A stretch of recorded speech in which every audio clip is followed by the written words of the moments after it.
If you've been watching my videos, you might be wondering, who is this lady behind all this content about moving from burnout to balance?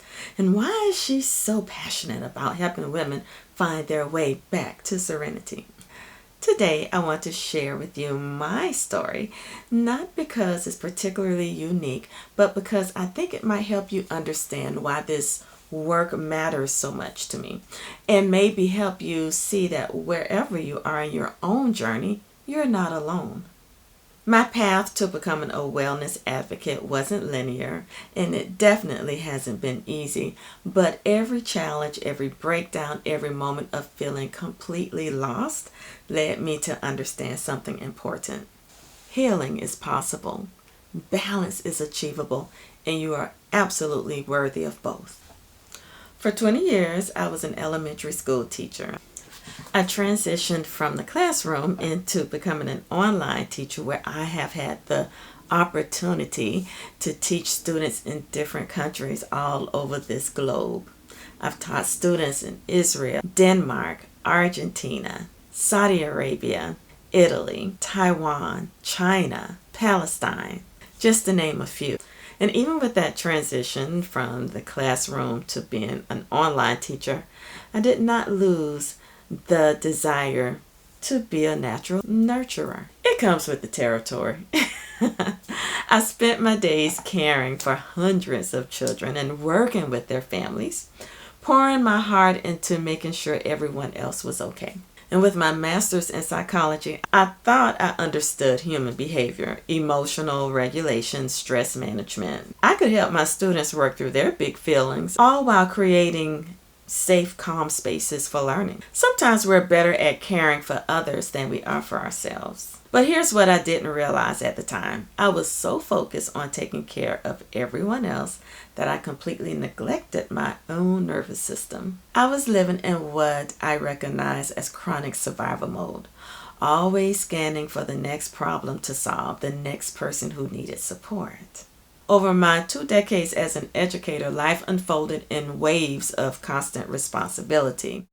I navigated teaching while simultaneously being a wife, going through a divorce, raising 3 daughters as a single mother, remarrying, and serving as a family caregiver.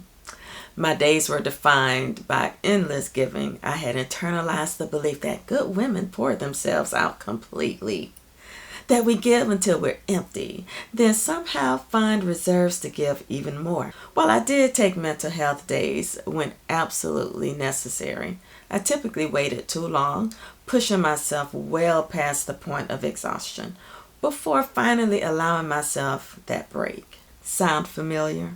If you're not alone, you're definitely not alone. You're in the right place. So many of us, especially those drawn to the helping professions or caretaking roles, fall into this pattern without even realizing it.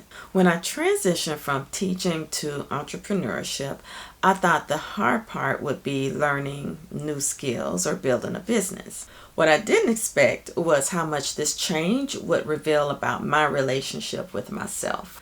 Suddenly, my daughters were all grown up, living their own lives. I wasn't defined by my role as a teacher. I wasn't constantly getting external validation from my wonderful, loving students. But for the first time in decades, I had to figure out who I was when I wasn't taking care of someone else. It was terrifying and liberating at the same time, honestly. I realized I had no idea what I actually wanted, what brought me joy, or how to prioritize my own needs. I've been so busy managing everyone else's emotions that I'd lost touch with my own. This is when I started understanding the psychology behind burnout, people-pleasing, and nervous system dysregulation. Not just intellectually, but in my own body and in my own experience. The business I was building was actually about helping other women, but I quickly realized I couldn't give what I didn't have. I couldn't help others find balance if I was still living in chaos.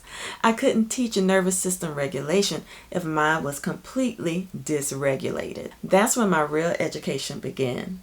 Not from textbooks, but from my own journey of learning to care for myself with the same attention I'd given others. But the real real wake-up call came in a way I could never have prepared for. My husband nearly died right before my eyes in the hospital. I'm not going to go into all the details, but I will say this. Watching someone you love fight for their life changes you. The trauma of that experience, the helplessness, the fear, it sent my already somewhat compromised nervous system into complete overdrive. For months afterwards, I felt like I was living underwater. Anxiety was through the roof. I couldn't concentrate fully. I was jumpy, easily startled, and I felt like I was constantly waiting for the next crisis to happen. Classic signs of trauma response, but knowing that intellectually didn't make it any easier to live with. Still, I had to keep going because life didn't pause for me. Life continued, demanding I show up for caring for my husband and my mom, who had just moved in with us a few months earlier. So responsibilities continued, even when I felt like I was barely keeping my head above water. It took me a long time to regulate my nervous system and reclaim my sense of self. I had to draw on every tool I'd learned, dusting off techniques from my psychology studies years earlier, applying stress management strategies, and discovering new approaches to nervous system healing. Here's what I discovered through that dark time, though. Healing is possible. Your nervous system can learn to feel safe again. You can rebuild your sense of calm, your confidence, your joy. It takes time, it takes patience, and it takes the right tools, but it's absolutely possible. That experience taught me something I couldn't have learned any other way. That all the psychology knowledge in the world means nothing if you can't apply it with compassion to your own life. It taught me the difference between intellectual understanding and embodied healing. I realized that my combination of psychology background, teaching experience, and personal trauma recovery gave me a unique perspective. I understood what it felt like to live in survival mode. I knew what it was like to care for someone else while neglecting yourself, and how it can manifest physically. It can manifest in chronic headaches and exhaustion. It can show up emotionally with you feeling numb one moment and overwhelmed the next. It can show up mentally with brain fog so thick you forgot what you were saying mid-sentence.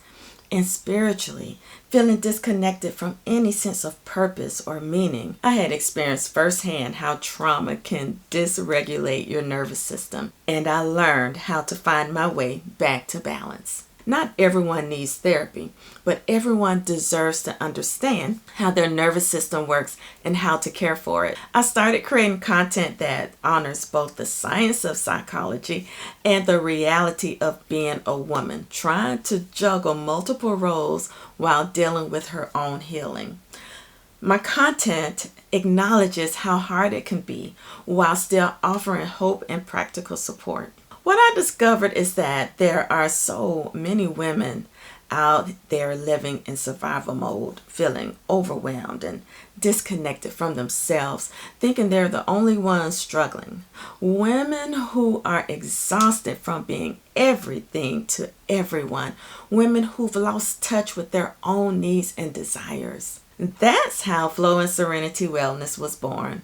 Not from having a place of, oh, I figured it all out, but from a place of understanding what it's like to feel lost and finding your way back to yourself. To help women move from burnout to balance and to reclaim their peace, power, and presence on this journey. To provide psychology-backed tools that actually work in real life, not just in theory. So whether you're dealing with chronic overwhelm, struggling with boundaries, feeling disconnected from joy, or trying to heal from trauma, I want you to know that you're not broken. You're not failing. Your nervous system is just trying to protect you the only way that it knows how. You deserve to feel calm in your own body. You deserve to prioritize your needs without guilt.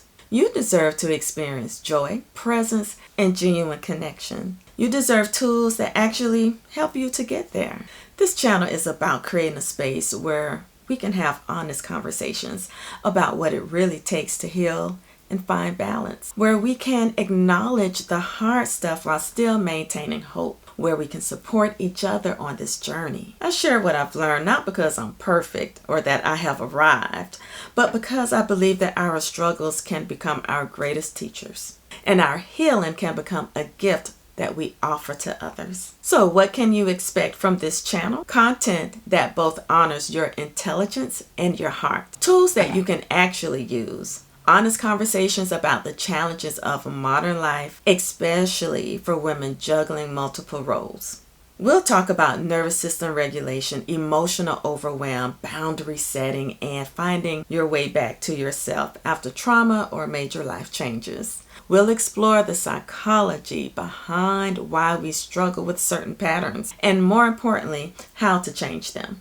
Understanding that everyone's story is different, that healing isn't linear, and what works for one person might not work for another. There's no one-size-fits-all solution, but there are principles and practices that can help. I also believe deeply in the power of community. Healing happens in relationship, and I hope this becomes a space, a place where you can feel seen, understood, and supported in your own journey. You'll always walk away with something practical you can try, whether that's a breathing technique, a boundary script, or a new way of thinking about a challenge you're facing. My goal is never to give you just information, but to give you tools you can actually use. Remember, you don't have to have it all figured out to start. You don't have to be perfect to be worthy of healing. You just have to be willing to take one small step at a time.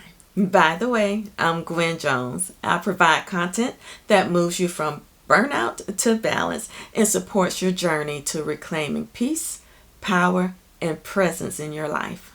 I know that sharing your story and being vulnerable in the comments takes courage, and I want to support you in taking that next step on your healing journey. If what I've shared today resonates with you, I'd love to offer you a practical starting point for your own journey from overwhelm to balance. I've created a free daily self-care checklist with affirmations that provides gentle practices you can start using immediately. This isn't just another self-care list. These are specific tools that can help you with nervous system regulation and emotional support that you can weave into your daily routine even when life feels chaotic.